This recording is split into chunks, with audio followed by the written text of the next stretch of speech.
detail lagi membahas tentang batuan beku. Kemarin di geologi dasar tentunya sudah kita bahas banyak ya tentang batuan beku, baik batuan beku intrusif, ekstrusif, kemudian strukturnya, teksturnya bagaimana, kemudian batuan piroklastik, definisi dan macam-macam endapan piroklastik. Kita mulai dari petrologi batuan beku. Apa itu petrologi batuan beku? Adalah suatu ilmu petrologi, cabang ilmu petrologi yang membahas tentang pembentukan batuan beku, ya, dari diferensiasi, dari suhu tinggi, kemudian magma dan komposisinya. Kemudian kita juga akan membahas fractional crystallization. Coba, karena kemarin sudah saya bahas berkali-kali, siapa yang mau menjelaskan apa itu fractional crystallization?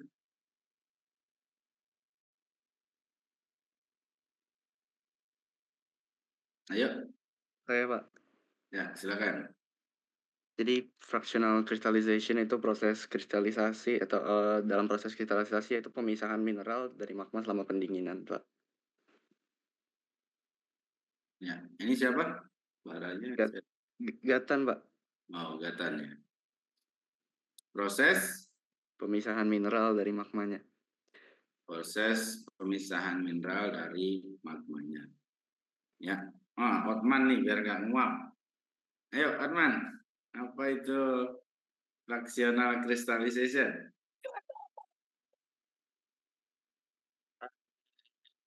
Fractionalisasi, Pak. Ya.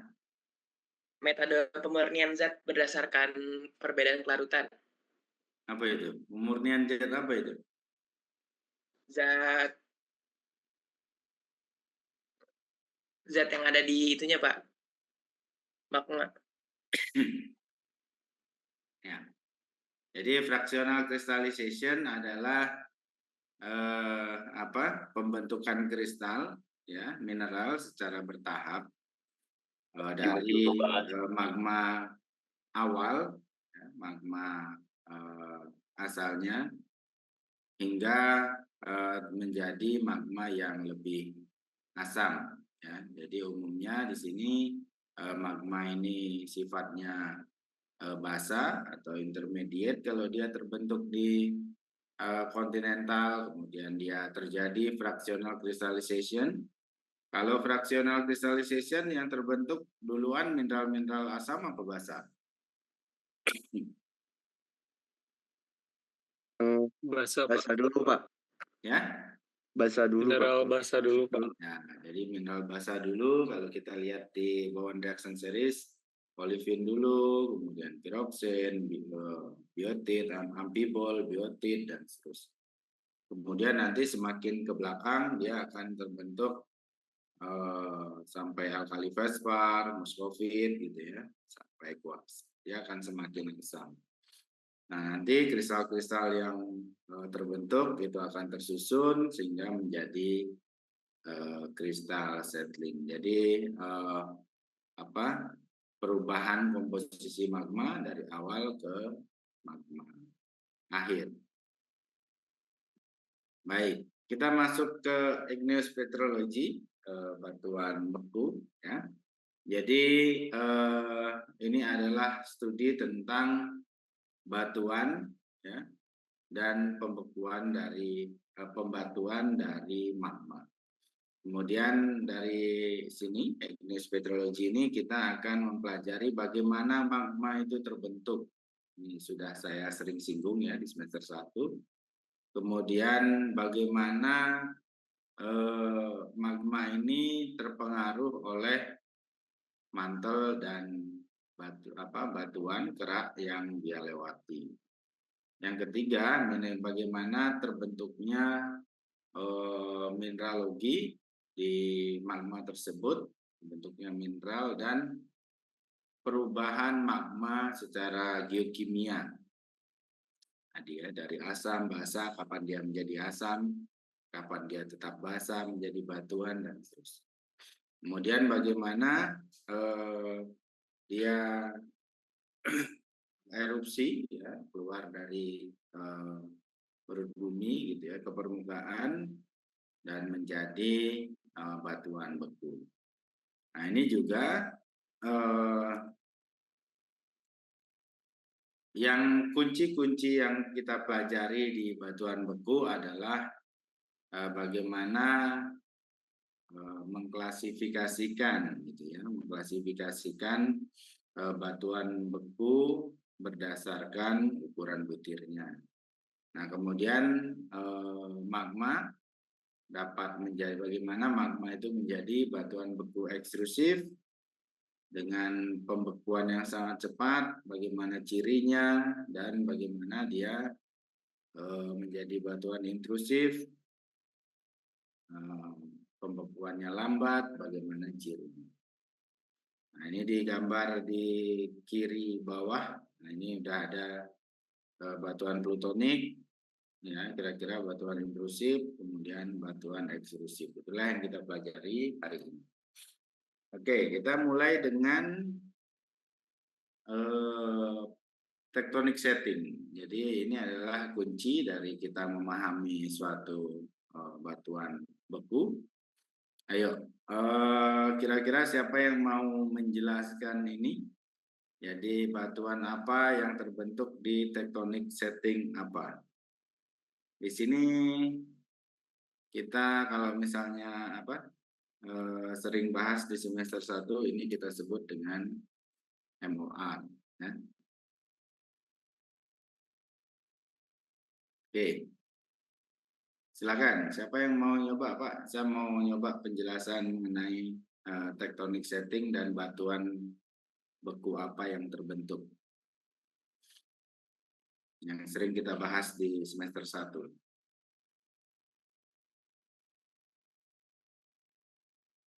Ada yang tahu MOR itu apa? Ridge, sorry. Ya, apa itu? Apa yang disebut dengan mid-oceanic ridge?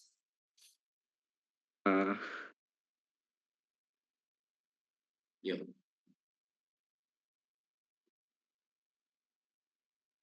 Apa itu mid-oceanic ridge? Gunung berapi di bawah laut bukan, Pak? Gunung berapi di bawah laut. Apakah semua gunung berapi bawah laut MOR?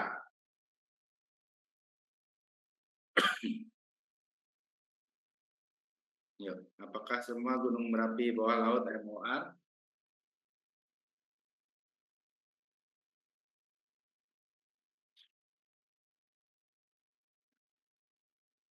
Saya pengen lihat yang belum ada suaranya.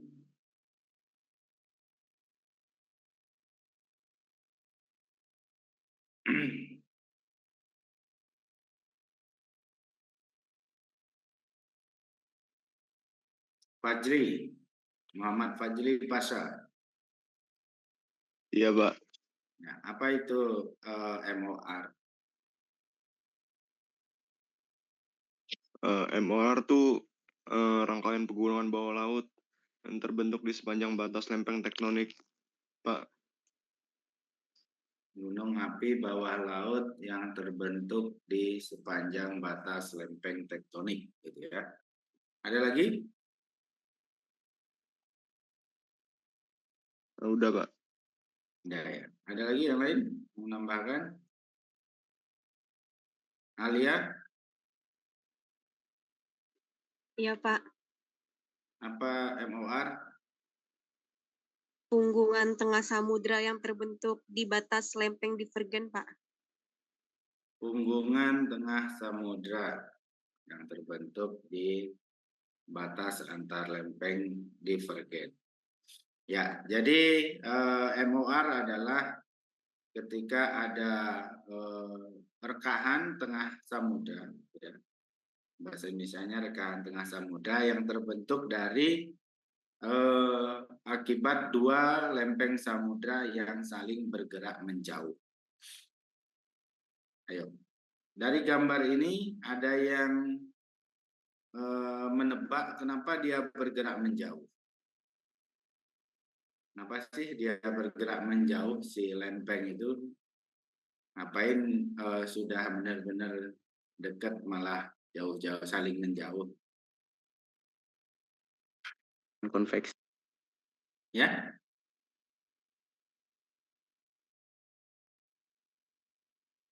Aliran konveksi. konveksi apa? Konveksi di mantel buminya Pak dia Pak. Ya, itu Jadi ya. Betul, panasnya tuh betul. pindah dari Jadi ketika massa terjadi fluid. konveksi, apa terjadi setelah konveksi? Keluar Pak. Dia gara-gara apa celahnya kebuka. Ketika terjadi konveksi, celahnya kebuka. Terus, ngapain Mineral-mineral si yang terbentuk. lempeng itu menjauh? Hah? Ya, ketika terjadi konveksi, terus celahnya terbuka. Nah, terus dia kenapa harus bergerak menjauh? Eh, Kenapa? Ya, Divergen. ya, pergerakan menjauh itu namanya divergen. Kalau pergerakan saling mendekat namanya konvergen. Nah, kenapa dia bergerak saling menjauh? Begitu ada konveksi, kenapa dia bergerak menjauh?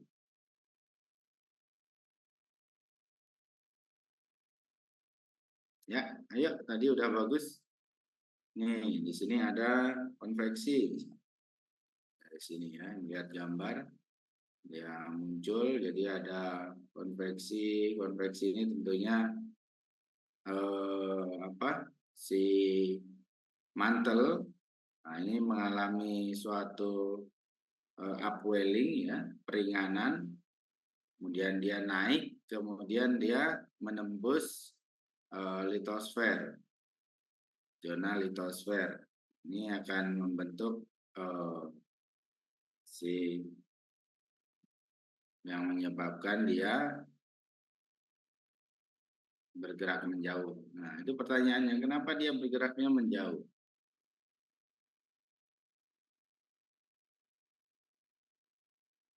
tekanannya Pak beda, Hah? bukan?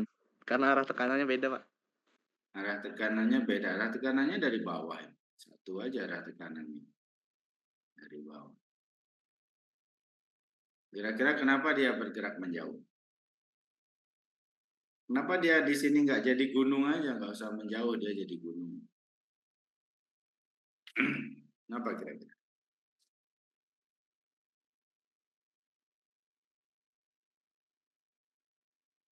Karena intrusi magma, Pak. Iya, karena ketika upwelling, magmanya bergerak ke atas, kemudian ketika dia mendekati permukaan, dia membentuk apa? Batuan baru. Ya. Jadi si magma di sini bergerak, kemudian membentuk batuan baru. Nah, sehingga ini mendorong si batuan yang sudah terbentuk sebelumnya ini terdesak gitu ya, terdorong ke kanan dan ke kiri. Nah, jadi dia setengah ini terus ada batuan baru yang terbentuk. Sedangkan dari bawah suplainya terus ada. Itu yang menyebabkan dia terdorong oleh batuan-batuan kerak samudra baru sehingga dia selalu meluas gitu ya. Jadi lahirnya batuan yang pertama dari magma itu yang muda terus, itu lempeng yang paling muda terus adalah lempeng samudra yang ujungnya ada di Mid Oceanic Ridge. Nah, kalau kita lihat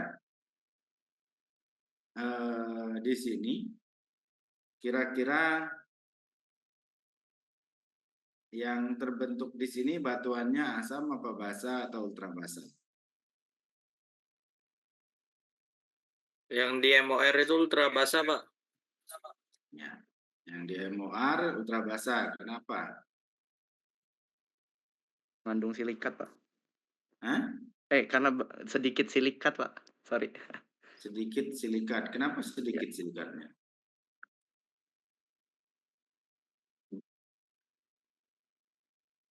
Silikatnya sedikit. Silikatnya sedikit jadinya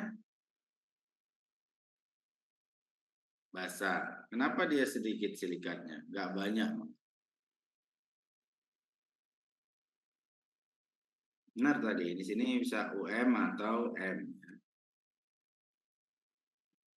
Ultramafic atau Mavic. Kenapa kira-kira?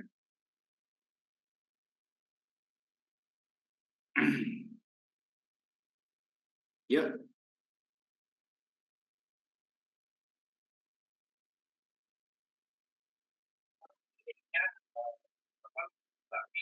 Karena belum tercampur sama mineral lain, Pak. Jadi dari mantel bumi langsung intrusi keluar gitu, nggak melewatin yang lain kayak di zona yang ada di daratan.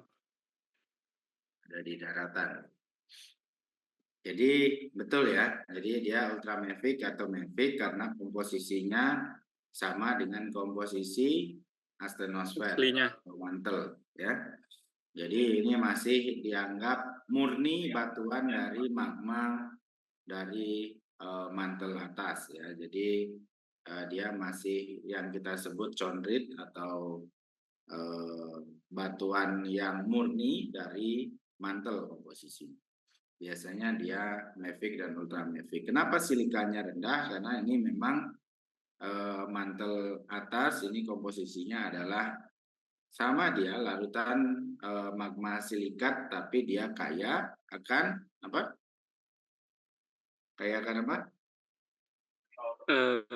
Fe, Mg, Ya, kaya besi sama dan kalsium. magnesiumnya terutama ya. Iya, Pak.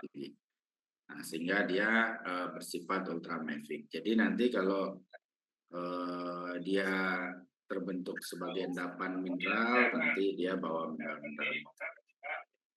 Oke. Selanjutnya dia akan bergerak, kemudian dia ketemu dengan si benua yang lain. Kira-kira kalau ketemu benua yang lain akan terjadi apa? Raditya? Konvergen, Pak. Ananda Raditya? Coba. Kalau konvergen, dia ketemu dengan benua yang lain, kita sebut apa?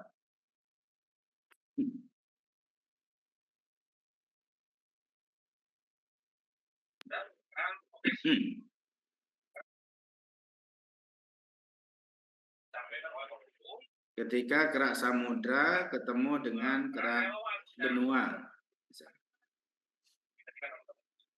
dia batuan di kerak samudra akan mengalami pelepasan volatil sehingga mempengaruhi mantel dan membentuk magma baru. Nah, ini proses di sini disebut apa? Kerak samudra menunjam di bawah benua disebut Subduksi, Pak. Ya. Nah, kalau misalnya kerak samudra ketemu dengan kerak samudra, coba Raditya, namanya apa? Misalnya dia jalan nih, si kerak samudra, dia akan ketemu dengan kerak samudra. Dia akan jadi apa?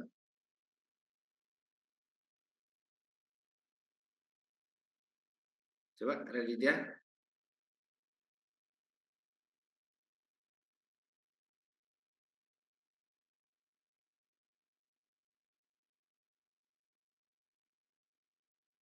Coba dibantu Beryl.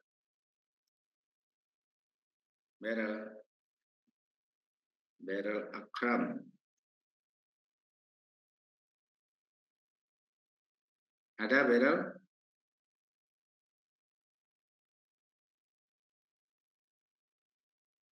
Ada nggak ini Beryl?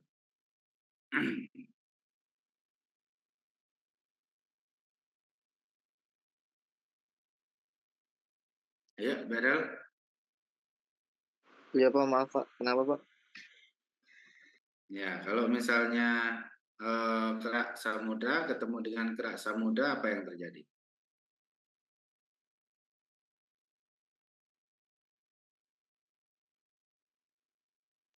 Kalau misalnya kerak samudra bertemu dua-duanya Pak gitu Pak, di antara lempeng itu. Ya, Konvergen bukan sih Pak?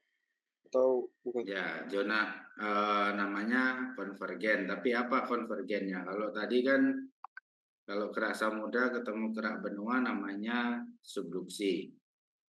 Atau ketemu dengan island arc namanya subduksi. Kalau kerak benua samudra ketemu dengan kerak samudra,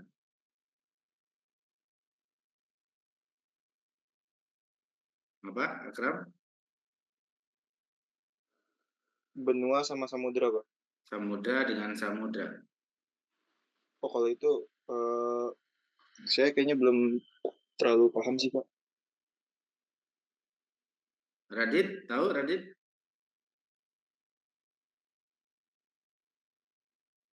Ya?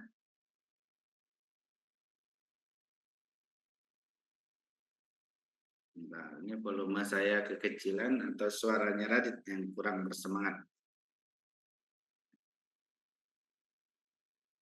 Coba dikencengin suaranya Radit.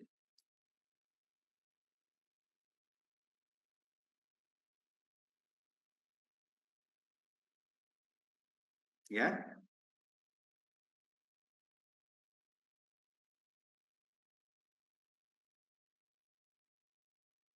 Ya, samudra ketemu dengan samudra. Jadinya apa? Ini tadi kan samudra ketemu dengan benua, jadinya subduksi. Kemudian samudra ketemu dengan samudra, jadinya Konvergen samudra bukan Pak? ya. Siapa tadi? Konvergen samudra bukan Pak? Konvergen samudra itu namanya apa? Drew. Koalisi bukan Pak? Ya? Koalisi. Koalisi bukan. Mereka tidak akan berkoalisi kalau samudra ketemu samudra karena sama-sama berat dan sama-sama keras. Akan terjadi obduksi, ya. Obduksi di Indonesia contohnya apa? Contohnya di mana?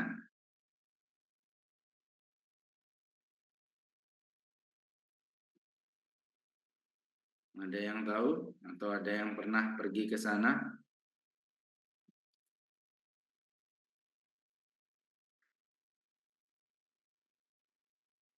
Pegunungan tertinggi di Indonesia namanya apa?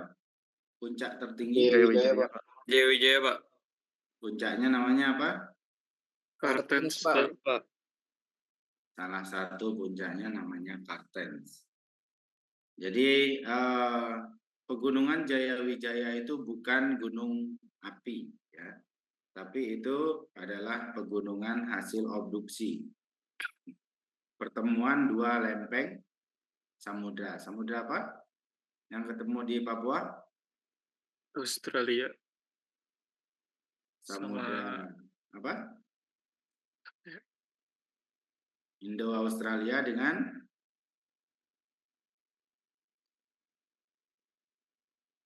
apa? Samudra di utaranya Samudra Pasifik, ya. Jadi ada Samudra Pasifik dari utara mendesak si Samudra Indo-Australia sehingga terjadilah obduksi di Papua. Nah, kalau nanti rekan-rekan punya kesempatan bekerja di Freeport misalnya, salah satunya, tapi banyak perusahaan tambang di sana ya, bukan hanya Freeport, ada GMB, ada Antam, dan lain-lain. Di sana ada kalau di puncaknya, kebetulan 2010 saya naik ke Kartens dari Freeport ya, tapi pakai chopper nggak jalan kaki. Nah itu di atas itu adalah batu gamping, ya. Jadi di atasnya itu batu gamping. Kemudian di 2011 saya naik salah satu puncak Jayawijaya, kalau itu jalan kaki 20 hari, karena saya naik dari namanya wilayah Nalca, kemudian saya naik ke puncak Trikora, ya. Nah itu sekitar 20 hari sampai saya turun ke Lowland di selatan. Nah itu di atas juga batuannya adalah batu gamping, ya. Banyakan batu gamping. Ada batuan beku, tapi batuan beku intrusif yang tersingkap. Kemudian 2012 saya naik lagi di bagian timurnya, itu puncaknya namanya Puncak Yamin. Nah itu juga batu gamping. Nah, jadi rekan-rekan kalau lihat puncak Kartens yang tertutup oleh salju, ya, itu kalau kita naik sampai di atas kan kita juga ketutup salju, ya. Jadi di sana yang kita temukan adalah batu gamping, jadi dia ada lubang-lubangnya banyak dan lubang-lubang itu terisi oleh es batu. Jadi kalau mau bikin es buat buka puasa, sana esnya tinggal ngambil di cekukan batunya. Jadi dia ada es batu itu terbentuknya di legoan batuan beneran. Nah itu di puncak pegunungan Jayawijaya yang terbentuk akibat abduksi. Ya, jadi batuannya adalah batuan yang terbentuk di dasar laut, gitu ya, batuan sedikit. Kemudian itu kalau samudra dengan samudra. Kalau benua dengan benua, Koalisi, Pak. dan benua, apa kata? Saya, Pak. Ya. Koalisi bukan, Pak. Ya, kalau benua dengan benua kita sebut koalisi. Di mana di Indonesia kita punya koalisi?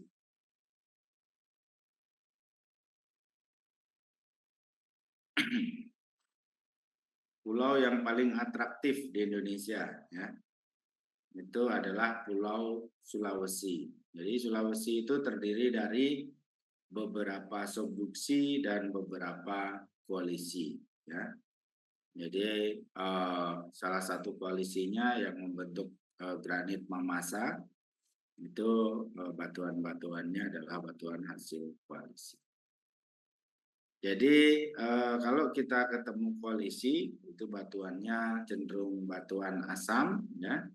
Kemudian kalau subduksi, nah itu adalah batuan yang intermediate. Kalau subduksinya dengan kerak benua, dia intermediate sampai asam. Kemudian kalau kita ketemu MOR, dia batuannya akan basa sampai ultra basa, ya. Ada pertanyaan dari sini? Nah ini settingnya dulu. Jadi nanti rekan-rekan kebayang, oh saya ada di subduksi Sumatera, saya ada di subduksi Selatan Jawa. Nah sehingga akan muncul batuan gunung api yang intermediate karena lempeng Samudra Indo-Australia menunjam di bawah busur kepulauan di Sumatera dan Jawa.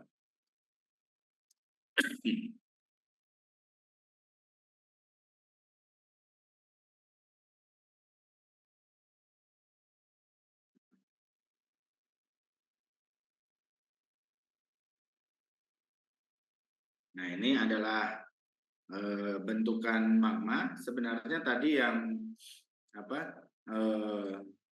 mid oceanic ridge itu bentuknya seperti ini, ya. Jadi dia ada magma baru, magma chamber baru naik, kemudian dia menyundul si kerak samudra yang sudah terbentuk, batuan gabbro, basalt ini disundul sama dia, kemudian si batuan itu akan si kerak itu akan rekahkan gitu ya ke samping, dan ini menjadi magma baru.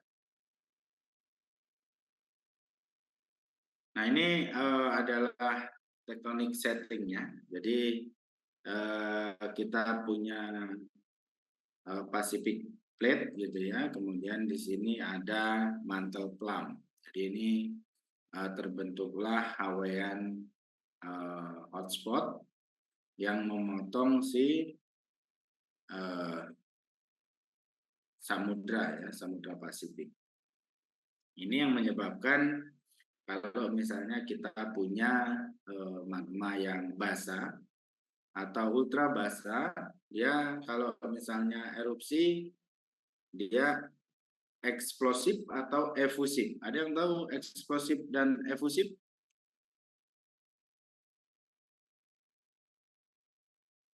Apa itu eksplosif? Apa itu efusif?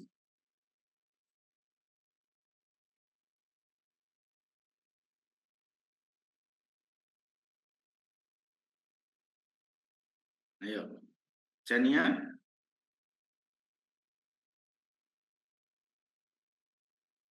Tahu apa itu efusif dan eksplosif?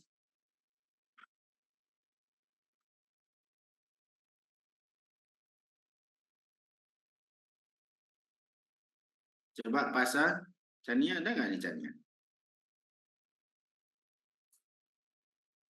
Chania?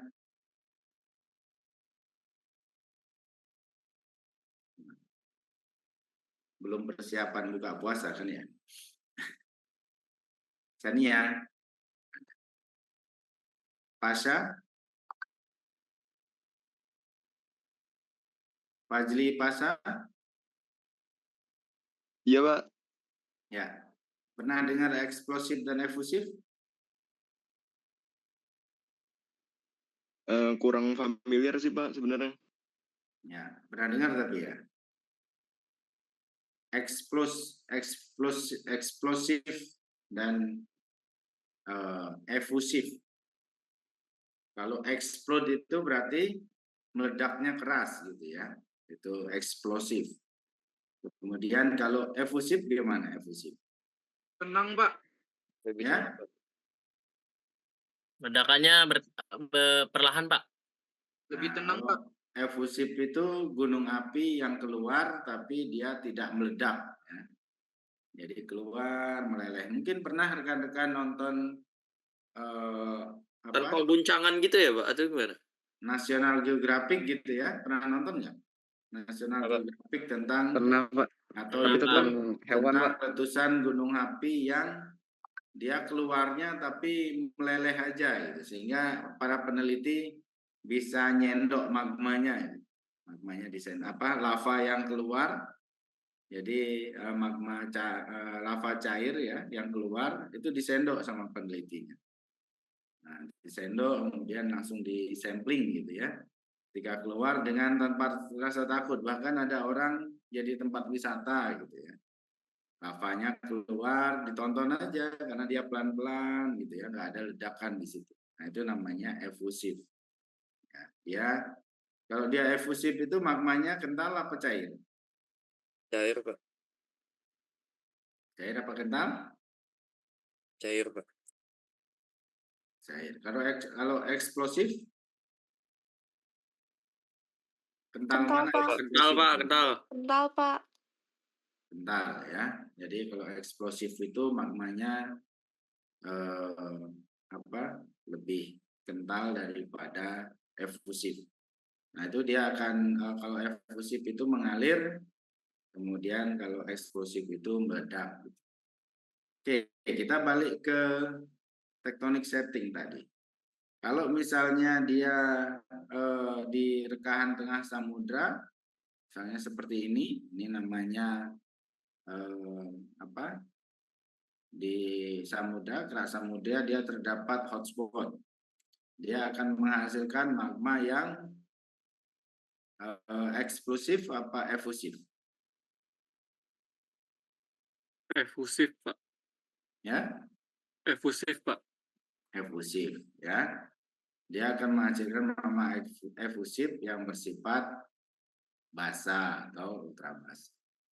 Nah, ketika dia menjadi gunung api, mungkin rekan-rekan nanti bisa men-searching ya, apa itu gunung api Hawaiian. Kemudian yang gunung apinya melempeng gitu ya. Jadi bentuknya tidak terlalu runcing, tapi dia melempeng gitu ya, melebar. Karena dia begitu magmanya keluar, dia nggak lompat ke atas, tapi dia ngalir ke samping. Kemudian dia ngalir lagi ke samping.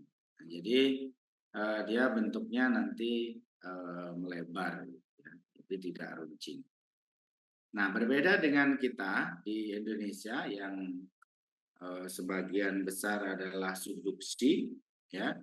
Ini akan kita dapatkan banyak gunung api yang kita sebut dengan strombolian. Ya. Jadi gunung apinya sangat eksplosif, ledakannya bahkan disampaikan bahwa gunung letusan Toba itu abu vulkaniknya sampai ke Eropa, gitu ya, ke Kanada.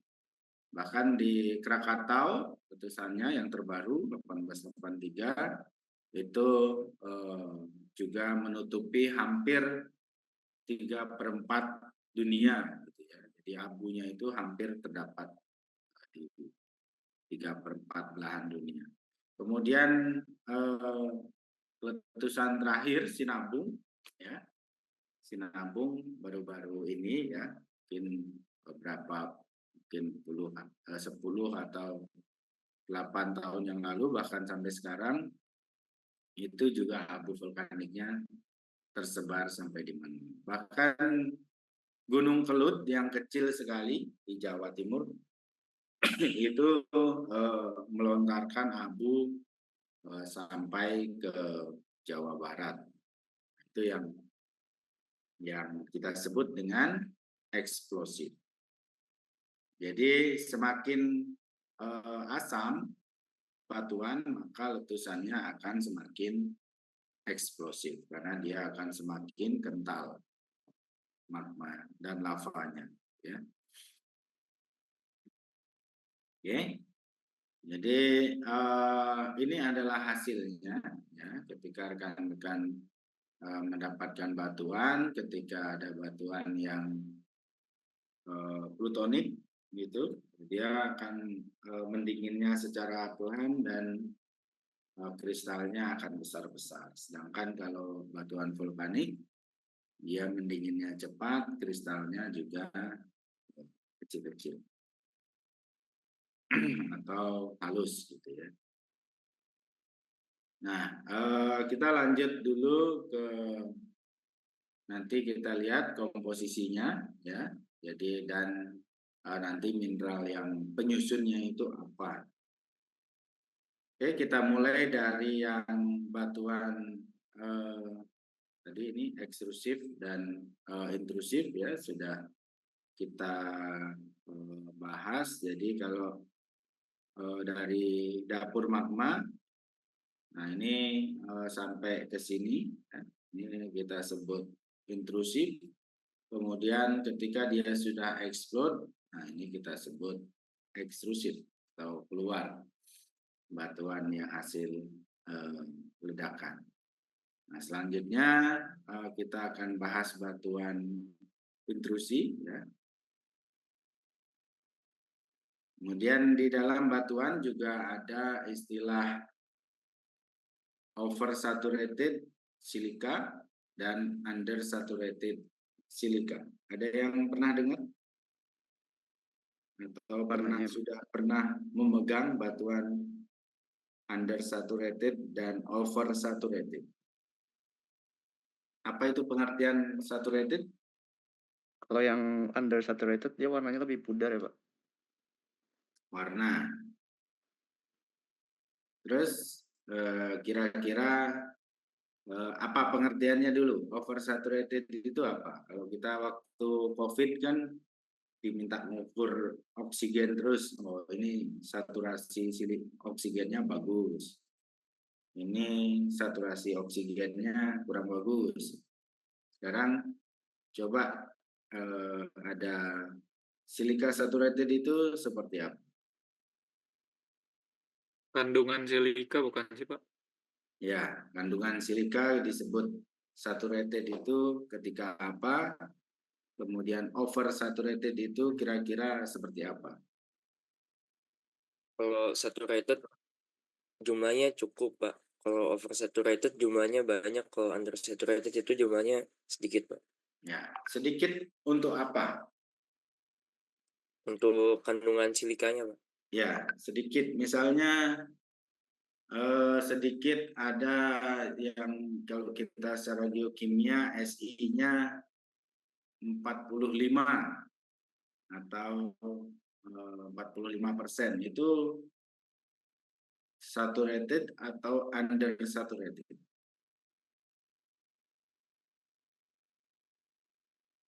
Saturated bukan sih, Pak? Ya, Kalau nggak salah saturated ya, Pak. 45 kan. Tadi kan bilang kandungan silikanya.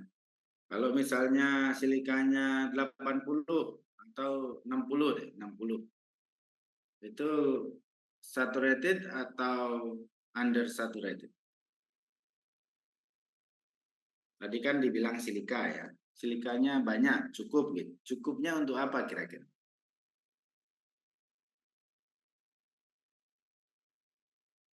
Nah, ini untuk teman apa? Nanti kita membedakan di batuan itu ini saturated silika atau undersaturated silika. Karena kalau undersaturated silika klasifikasi yang dipakai akan berbeda.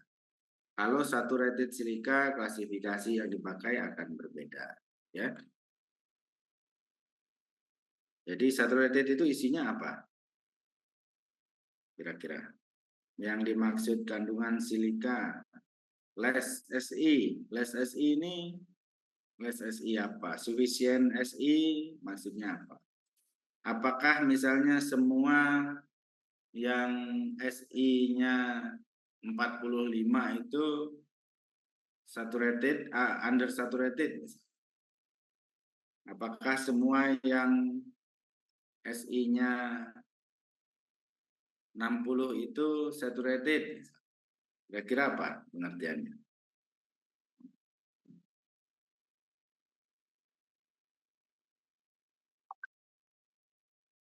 Ayo, Agung Wijaya.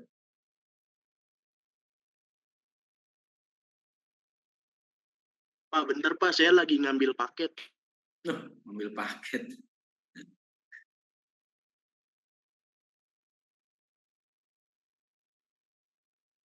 Ayo, Devan. Devan.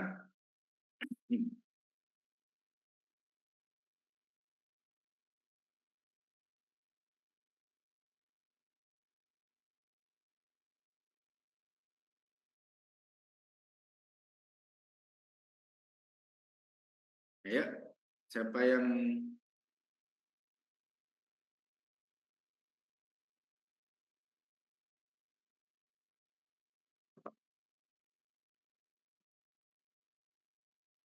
ayo, saturated, undersaturated apa pengertiannya? Kira-kira yang tahu? Aris Putra Prasetyo.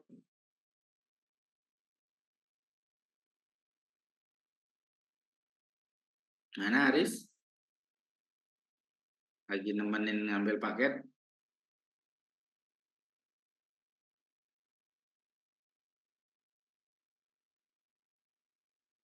Muhammad Rafi Rabani. Ayo, ada nggak ini? Rafi? Aris, ada nggak nih?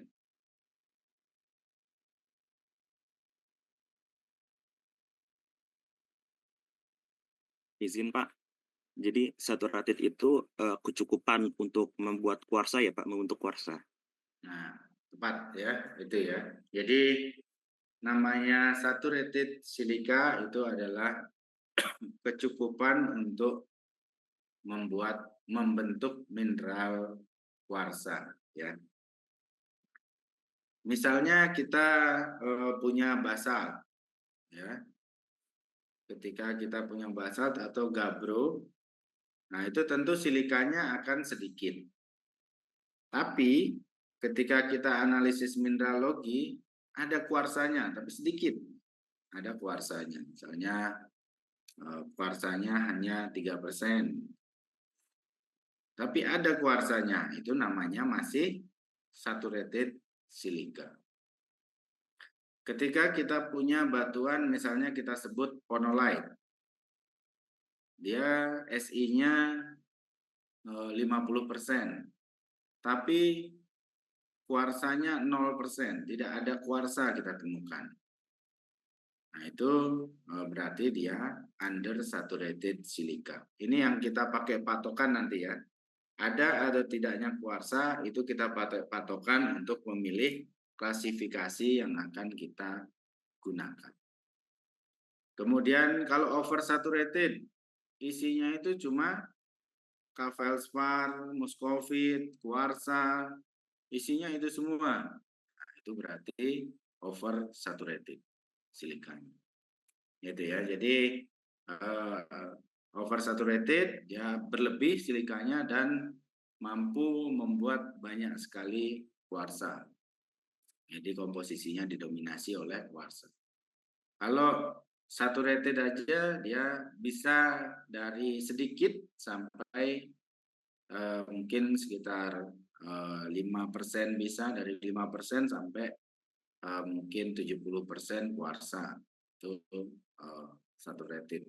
Tapi kalau undersaturated, walaupun Si-nya besar, ya misalnya sampai 50% besarnya, tapi dia bisa jadi undersaturated karena dia tidak mampu membentuk silika. Ya, ada pertanyaan? Ya, itu. Jadi itu pengertian silika. Ini akan berpengaruh nanti ke klasifikasi. Kemudian tipe batuan tadi kita udah bahas, ekstrusif itu apa, intrusif itu apa. Kemudian ada batuan intrusif itu terdiri dari plutonik kalau dia terbentuk dalam, kemudian hipabisal kalau dia sudah dekat ke permukaan. Nah ini mendeskripsinya seperti ini ya. Tadi dikatakan simple mendeskripsinya secara ukuran. Derajat kristalisasi tadi ada ini ada holokristalin. Apa itu holokristalin? Holokristalin. Holo itu artinya whole ya, menyeluruh. Holokristalin itu artinya semuanya terdiri dari kristal. Kemudian holohialin, semuanya terdiri dari gelas. Hialin itu gelas. Nah, kemudian kalau dia sedikit kristalnya, kebanyakan gelas, namanya hipokristalin. Kalau dia kebanyakan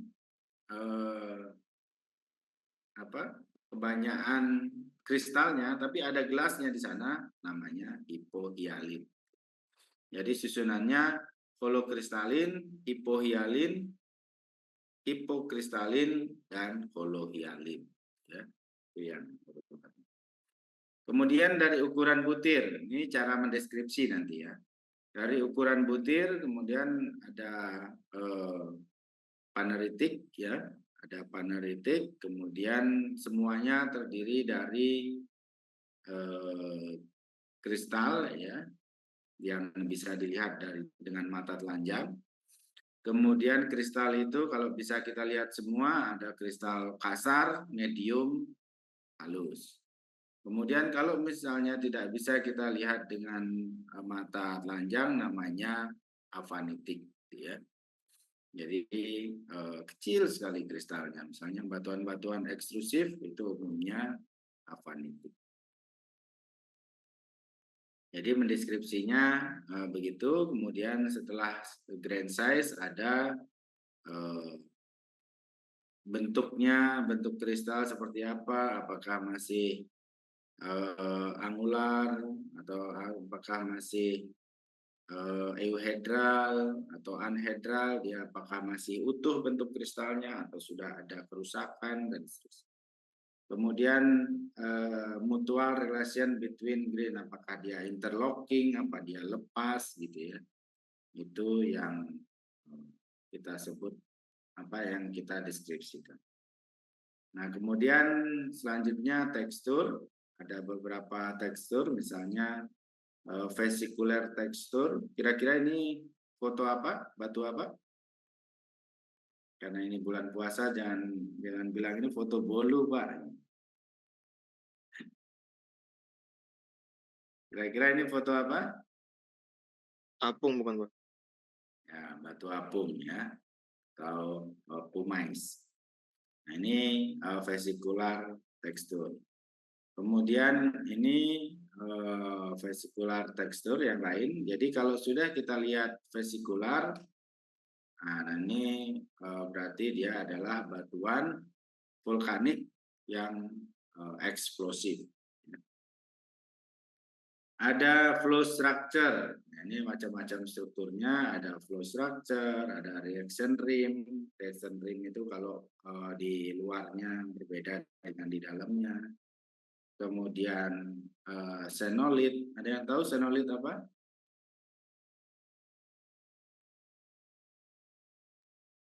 Senolit. Ya, ini amigdaloidal ya. Ketika ada vesikular, kemudian vesicle-nya diisi oleh mineral-mineral lain, itu namanya amigdaloidal. Kemudian senolit di sini. Ada senolit, ada senokris. Apa itu senolit? Senolit fragmen dari batuan lain gitu, Pak? Ya, seno itu artinya asing, lit itu batuan.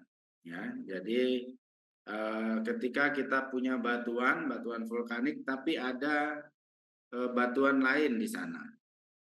Nah, itu apa namanya senolit strukturnya. Jadi struktur batuan lain, ada batuan lain. Kira-kira kalau kita dapat senolit di batuan beku, misalnya di batuan vulkanik, yang tua senolitnya apa batuannya? Ayo, hukum apa? Inklusi fragmen. Yang tua siapa? Senolitnya bukan sih, Pak? Senolit atau batuannya?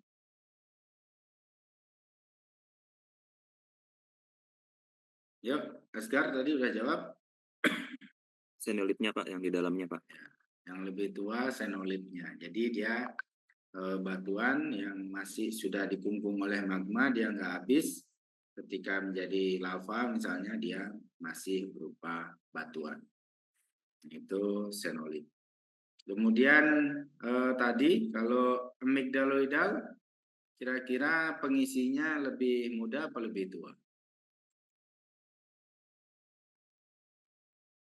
Karena dia mengisi, tentunya dia lebih muda. Ya. Oke, selanjutnya pegmatite structure. Pegmatite artinya kristalnya besar-besar ya, lebih dari 1 cm. Nah, jadi nanti kita lihat pegmatite kayak apa di prakteknya, nanti batuannya saya perlihatkan. Itu struktur pegmatite ya. Kemudian bentuk dari intrusi, kita masuk ke batuan intrusi. Kita ada menyebut discordant bodies ketika ada batuan intrusi yang menerobos batuan yang sudah ada dengan memotong stratanya. Jadi walaupun ada batuan sedimen, ada tumpukan batuan apa di atasnya, ketika diterobos memotong, itu namanya hubungannya discordant. Contohnya adalah batolit, stok, dan dike. Sedangkan konkordan adalah kalau dia menerobos tapi masih mengikuti lapisan si batuan yang diterobos. Nah, itu namanya sil, lapolit, dan lakolit. Ini bentuknya, jadi ada batolit yang besar, kemudian melalui jalurnya memotong membentuk dike, kemudian yang tipis-tipis ini namanya seal. Kalau seal itu agak besar sehingga dia menggembung seperti jamur gitu ya, itu namanya lakolit. Nah, jadi kalau dia memotong kecil-kecil itu dike, kemudian kalau memotongnya besar itu batolit, kemudian kalau dia silnya mengikuti lapisan kecil-kecil itu namanya seal, kalau yang agak besar namanya lakolit. Nah, di gambar ini rekan-rekan mungkin bisa lihat ya yang ini. Nah, ini namanya nanti kalau dia membeku namanya senolit. Ya, jadi ada batuan yang nggak habis. Ini lainnya, ini senolit ya. Jadi ini ada batuan yang nggak terbakar, itu senolit. Kemudian kalau yang kecil-kecil ini seal. Kemudian ini selain lapisan seal. Kalau lakolit dia ngikutin lapisan tapi bentuknya agak besar. Ya. Nah, kalau dike dia motong tapi kecil-kecil. Kalau motong besar namanya batolit, stok agak besar, kemudian dike yang kecil. Jelas ya, saya kira di sini ya. Kemudian ini pengertiannya masih sama tadi, apa itu volcanic neck, apa itu dike, seal, pluton, lakolit. Ini batolit kalau dia ukurannya puluhan kilometer, misalnya granit Bangka gitu ya. Nah itu lakolit, batolit. Dan kalau lakolit dia agak kecil. Kalau kita ketemu batolit, kalau di atasnya kita dapat batolit, ke bawahnya pasti kita dapat batolit terus yang lebih besar. Ya, ini dike. Jadi ketika kita dapat batuan, tiba-tiba ada batuan basah atau ultra basah robos. Nah, itu kita sebut dike mafic, dike basah. Ini untuk lainnya, jadi dia intrusi, kemudian oke, kalau batuan intrusi, ada pertanyaan sebelum kita masuk ke batuan vulkanik? Kita sampai jam berapa ya?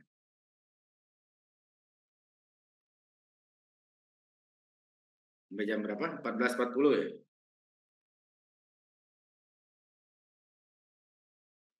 Ya, ini batuan vulkanik ya. Ini tadi kalau misalnya ada lava yang masih baru keluar, masih panas-panas gitu ya. Dan ini akan membeku.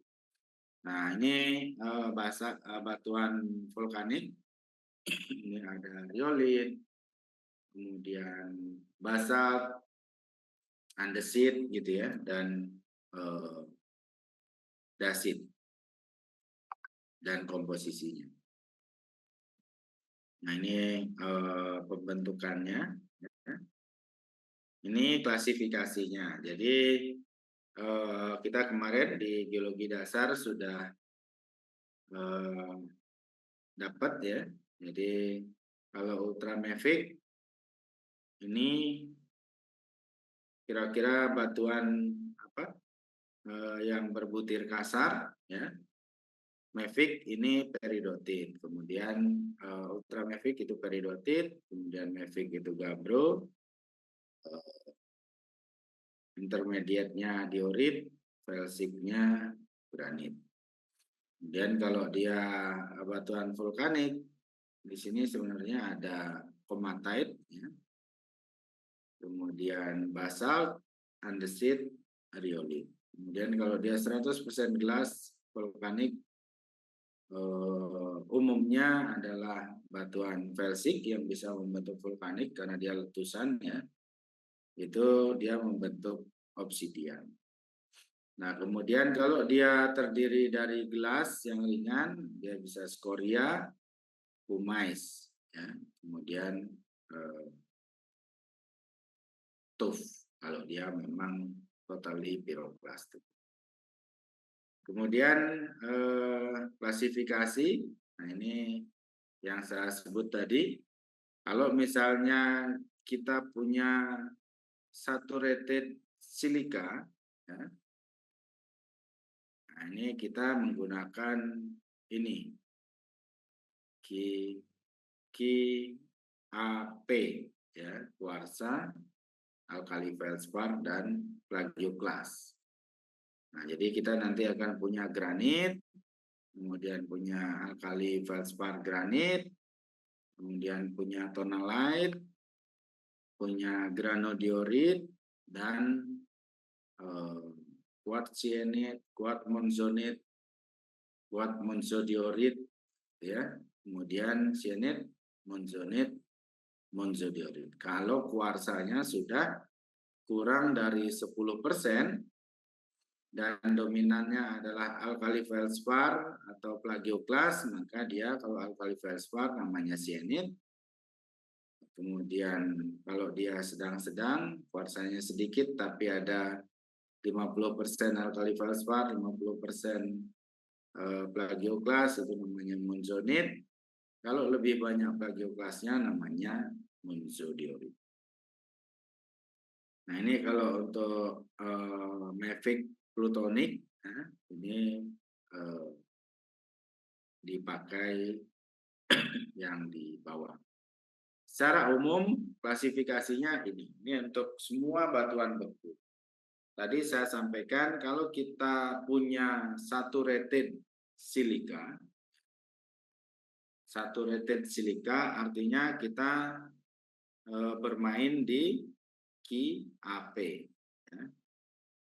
Ini atas ini adalah zona saturated silika. Artinya kita masih menemukan kuarsa. Ya. Ada nggak Pak batuan yang nggak ada kuarsanya? Ada. Ya, ada batuan yang nggak ada kuarsanya. Di Indonesia ada nggak? Ada. Di Sulawesi Barat, di Muria, itu kita dapatkan batuan-batuan yang under saturated silika. Kita nggak akan dapat kuarsa di sana sama sekali. Tapi analisis ada SI-nya nggak? Kira-kira ada SI-nya nggak? Kalau dia nggak ada kuarsa sama sekali, kita analisis ada SI-nya nggak? Ada silikanya nggak? Kalau biokimia. Ada nggak? Tadi siapa jawab? Drew? Kayaknya ada, Bu. Ya? Ada? Ya. Kok nggak kedengaran soalnya? Kira-kira kalau dia tidak kita temukan secara mineralogi kuarsa sama sekali. Nah itu Ada mungkin Pak. Soalnya kan tadi ada undersaturated tuh yang nggak cukup buat membentuk kuarsa. kurang kencang kan? Tadi yang undersaturated itu kan dia tetap ada kandungan silikatnya walaupun nggak cukup buat membentuk kuarsa. Nah, kira-kira apa? Kenapa masih ada silikanya?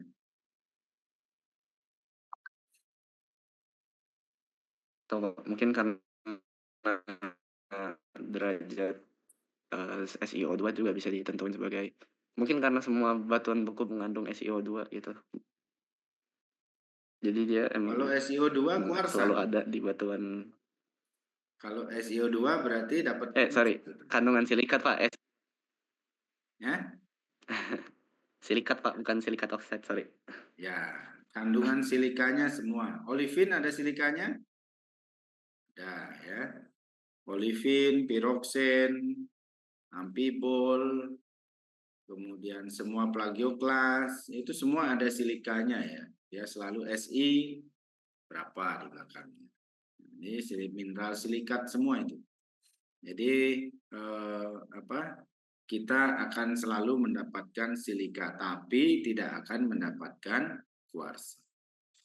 Nah, sehingga kalau misalnya ada batuan yang kita nggak dapat sama sekali kuarsanya, ya, udah ukuran butirnya kasar, tapi kok nggak ada kuarsa sama sekali. Kita sayat di mikroskop, kok nggak ada kuarsa sama sekali. Nah, berarti dia masuk ke golongan yang bawah, yang biru ini. Ya, dia bisa masuk ke bawah. Kemudian di sini ada void, ya, selalu ada void. Ini dominan voidnya, jadi namanya hampir sama, void cyanide. Kalau tadi quartz cyanide, di sini void cyanide. Ya, kemudian ada void gabbro, gitu ya, muncul void, muncul diorit. Nanti ketika kita klasifikasi, voidnya ini diganti, voidnya apa namanya? Misalnya mineral voidnya adalah leucit. Nah, ini namanya nanti leucitide, leucit cyanide, ya, cyanide leucit, kemudian leucit gabbro. Nah, itu jadi yang untuk klasifikasi ini lebih menggunakan QAPF ini, QAPF ini lebih ke batuan dari ini digunakan untuk mineral yang sudah diketahui minimal 10%, ya. Ada pertanyaan di sini?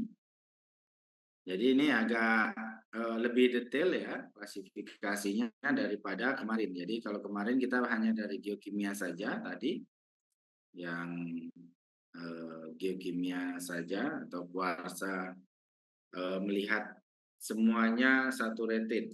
Nah, kalau klasifikasi ini kita gunakan di saturated semua. Jadi kalau misalnya ketemu kuarsa berapa, dia akan dapat granit, kemudian diorit, gabbro, peridotit, gitu ya. Riolit, andesit, basal kalau dia vulkanik. Tapi kalau di sini ini akan menjadi lebih detail, ya. Nah, yang batuan-batuan ini masih untuk plutonik semua yang kita dapatkan. Nah, kemudian ini ya, ini untuk saturated silica. Jadi ini ada plutonik ya, kemudian vulkanik. Dari yang paling kanan, yang sebagian besar adalah silika olivin, itu peridotit, gomatit, kemudian ke basalt, gabbro, ini sudah kita bahas waktu geologi dasar ya. Kemudian diorit, granodiorit, kemudian granit. Ini dari kanan terbentuk di MORB, kemudian dia mulai ke rekahan di kerak samudra, bisa hotspot, kemudian ini sudah subduksi, kemudian ke sini bisa koalisi dan rekahan kerak benua. Ini tampilannya. Jadi ini pyroxenite atau mungkin komatite. Kemudian ini pyroxene plagioclase, ini mafic, ini bisa jadi gabbro. Kemudian di sini bisa jadi diorit dan kanannya adalah kuarsa.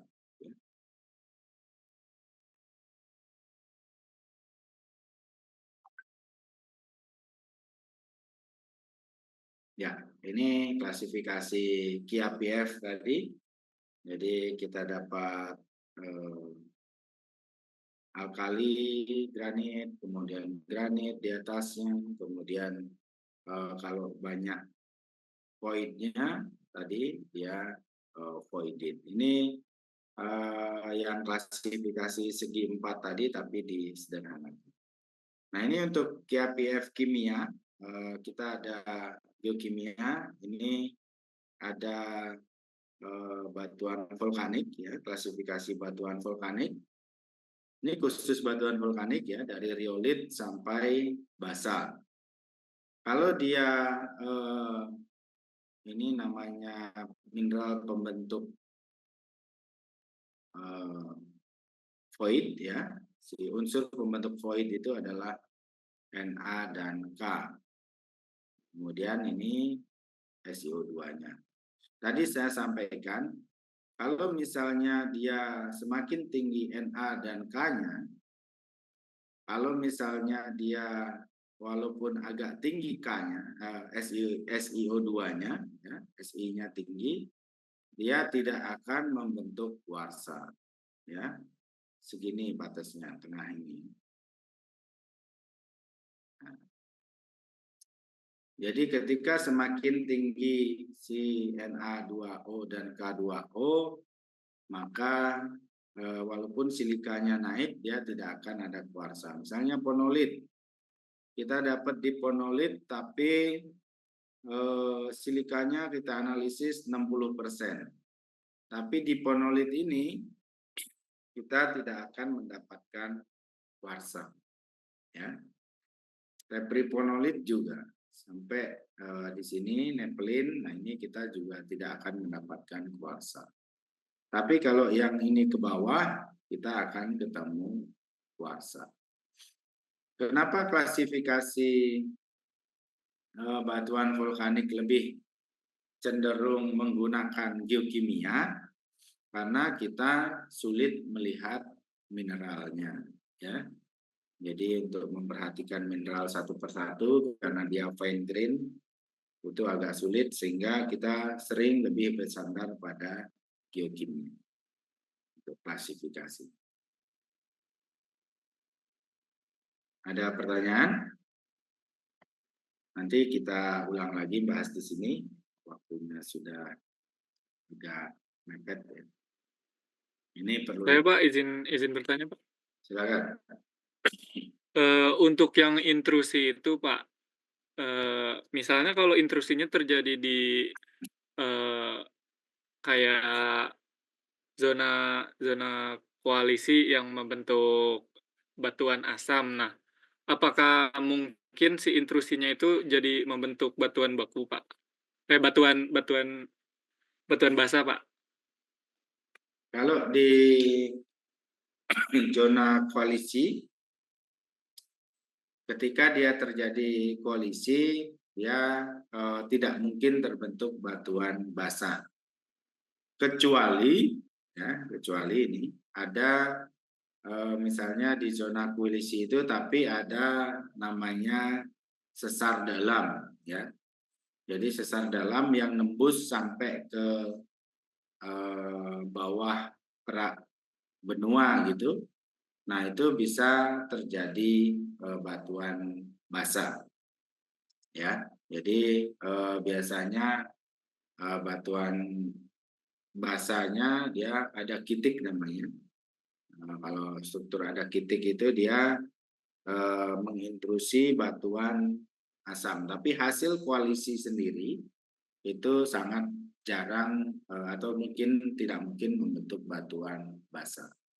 Jadi kita akan mendapatkan di koalisi itu batuan-batuan yang asam, ya. Kalau yang berkoalisi mungkin tadinya kerak benua yang komposisinya mungkin batuan yang intermediate, ketika koalisi magmatisme yang terjadi batuan asam. Nanti di kerak benua kita pelajari ada namanya diatrim, ya, diatrim atau lampropir, lamprorit gitu. Jadi di kerak benua, ya, di kerak benua yang tebal gitu, misalnya, nah dia ada bisa jadi satu intrusi yang langsung dari mantel, ya. Nah di sini dia bentuknya seperti ini, corong seperti ini ke atas. Nah di atas dia akan membentuk kaldera. Nah inilah yang kita sebut lampropir atau lamproid. Nanti dia batuan-batuannya itu langsung komposisinya seperti di mantel, tapi lebih ke tadi yang undersaturated silica, karena dia tidak melalui si diferensiasi yang bagus, tapi kemungkinan yang ini akan membawa mineral yang ekonomis yang lain, misalnya ada intan gitu ya. Intan itu lebih cenderung dibawa oleh lampropir seperti ini, lampropir atau lamproid ya. Nah, cenderung dibawa oleh seperti ini. Nah, itu di kerak benua ya. Jadi sekarang misalnya kita punya intan di Tembagapura itu pasti dibawa oleh lampropir. Tapi lampropirnya di mana belum ketahuan. Tapi di Afrika semuanya banyak ditemukan lampropir. Tapi kalau hasil koalisi itu kan ketika dia bertumbukan kan panas ya. Nah, panas itu dia akan meleleh, jadinya kalau di bawah permukaan dia akan jadi granit.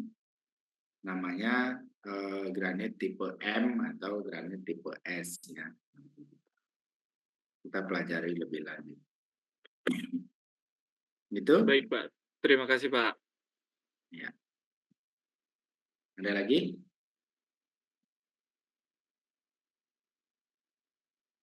Baik, Pak, saya izin bertanya boleh nggak, Pak? Silakan. Oh, nggak boleh. Aduh. Saya penasaran, Pak, kenapa kuarsa bisa jadi ametis, Pak? Kenapa? Kuarsa kan warnanya putih gitu, Pak. Kenapa dia bisa sampai jadi ametis gitu, Pak? Kan ametis keluarganya kuarsa tuh. Betul. Keluarganya kuarsa banyak ya. Jadi ada ametis, ada kalsedon, ada banyak sekali varian. Nah, kenapa dia bisa jadi berwarna? Kira-kira kenapa? Kalau kuarsa SiO2 ya, SiO2 saja itu bentuknya akan kristalnya tentunya akan tetragonal ya. Kemudian warnanya transparan, bening ya, kuarsa. Tetapi kalau misalnya dia ada pengotornya, misalnya pengotornya adalah magnesium, dia akan memberikan corak ungu pada kuarsa. Nah, dia akan bertumbuhnya kristalnya tetap kuarsa, tapi dia warnanya akan ungu. Kemudian kayak kuarsa opal itu ya, Pak? Ya? Kayak opal gitu ya, Pak? Ya, opal juga kuarsa, tapi kuarsa kan, Pak, lebih warna-warni gitu. Pengotornya akan lebih banyak gitu. Jadi kalau kita analisis, dia sama-sama kuarsa tapi ada pengotornya. Ada yang tinggi magnesiumnya yang bikin warna pink ungu, ada yang tinggi Fe-nya bikin dia kemerahan gitu. Jadi di kuarsa tapi bisa macam-macam tergantung pengotornya. Jadi unsur substituennya itu yang mempengaruhi warnanya. Jadi kalau di daerah itu kaya magnesium, maka kita akan dapatkan kristal kuarsa yang tumbuh. Kan ametis itu kuarsa tumbuh ya. Kuarsa yang tumbuh itu tumbuh secara kristalin, warnanya menjadi lebih ungu. Tapi kalau misalnya kita di daerah yang kayak Fe misalnya, kita dapat yang kemerahan. Dan banyak lagi pengotor yang lain. Itu tergantung bentuk pengotornya. Oke? Ada lagi? Baiklah, Pak. Terima kasih, Pak. Oke, kalau tidak ada, saya kira kita cukupkan ya untuk hari ini. Tadi sampai di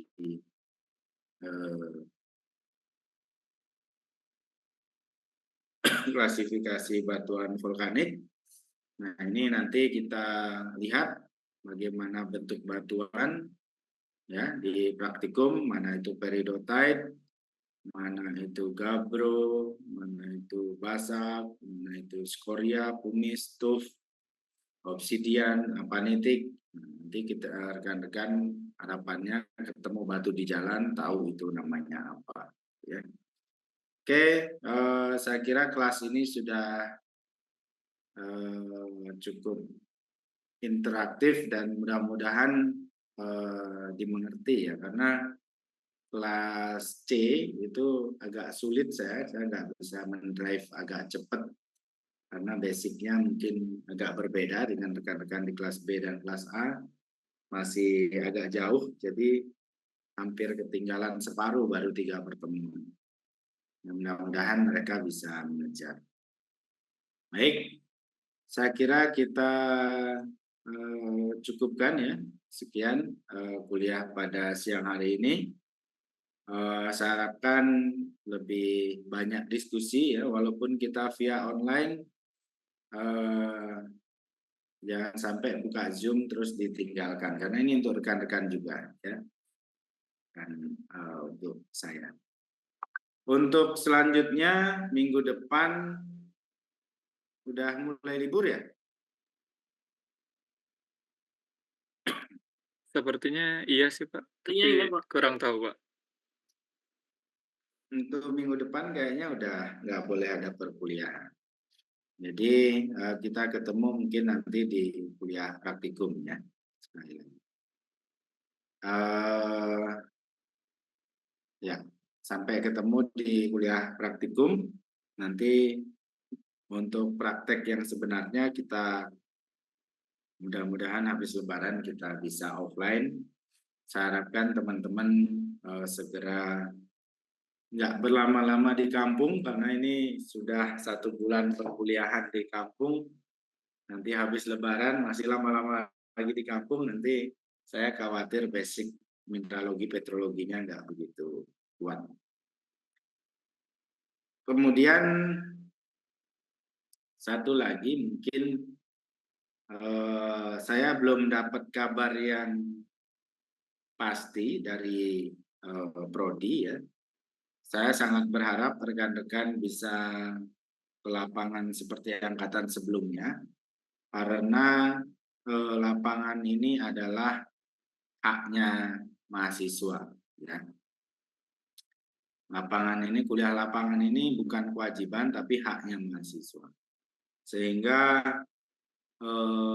nanti apabila di Prodi, saya nggak ngompori ya, apabila di Prodi tidak menyelenggarakan kuliah lapangan, saya harap kalian agak kompak untuk meminta kuliah lapangan. Jadi, pasti Pak. Tapi jangan terlalu frontal juga, dengan negosiasi dulu, karena itu haknya teman-teman untuk bagaimana apalah artinya tambang tanpa lapangan gitu ya. Jadi saya harapkan itu bisa tetap jalan bagaimanapun bentuknya, formatnya, yang penting kita bisa melaksanakan kuliah lapangan bagaimanapun bentuk. Ya.